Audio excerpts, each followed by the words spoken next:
நடிகை ஆர்த்தியை சுத்தி பல கொஸ்டின்ஸ் இருக்கிறதால அவங்க கிட்ட போயிட்டு நிஜமா ஆர்த்தி அப்படின்னு அவங்களுக்கு வாட்ஸ்அப்ல ஸ்மைலி அனுப்பிட்டு பார்த்தா அதே ஸ்மைலியை திரும்ப அனுப்பி ஹாய் அக்கா அப்படின்னு சொல்லிட்டு லைனுக்கு வராங்க.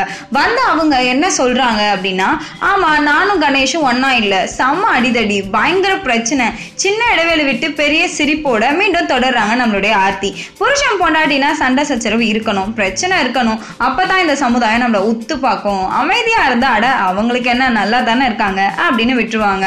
நான் தனியா எங்கேயாவது போனேன்னா கணேஷ் எப்படி இருக்காருன்னு என்கிட்ட யாராவது கேட்டாங்கன்னா அவங்க கிட்ட அவர் எப்படி இருக்காருன்னு யாருக்கு தெரியும் அப்படின்னு சொல்லிடுவேன். அப்புறம் எங்களை பார்த்தே யோசிச்சுட்டு இருப்பாங்கல்ல, இப்போ டைவர்ஸ்ன்றது ட்ரெண்ட் ஆயிடுச்சு, நாங்க ட்ரெண்டிங்ல இருக்கோம்ல, ஸோ நியூஸ்ல அடிபட்டுக்கிட்டே இருக்கணும்.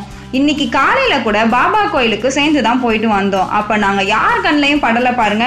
தனியா போறப்ப மட்டும் கவனிச்சு கேக்குறாங்கன்னா பாருங்களேன், அதுதான் செம்ம காமெடி. சிரிப்புக்கு கொஞ்சம் இடைவெளி விட்டுட்டு மீண்டும் தொடர்றாங்க ஆர்த்தி. என்னை பொறுத்த வரைக்கும் டைவர்ஸ்ங்கிறதே இருக்கக்கூடாது. டைவர்ஸ் கொடுத்துட்டோம் அப்படின்னா 2 பேருமே சுதந்திரம் ஆயிடுவாங்க. கொடுக்காம கூடவே வச்சிருக்கிறது தான் பெரிய தண்டனை. அப்படி பார்த்தா கணேஷ்க்கு நான் கொடுத்திருக்கிறது ஆயுள் தண்டனை, தப்பிக்கவே முடியாது அப்படின்னு சொல்லியிருக்காங்க.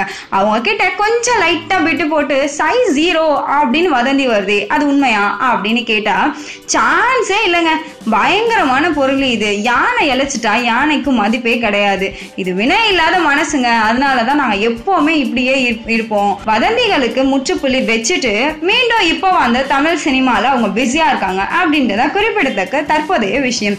ஸோ இந்த மாதிரி இன்னும் நீங்க நிறைய நியூஸ் தெரிஞ்சுக்கணும் அப்படின்னு நினைச்சீங்கன்னா நம்மளுடைய கலக்கல் சினிமாவை தொடர்ந்து சப்ஸ்கிரைப் பண்ணுங்க.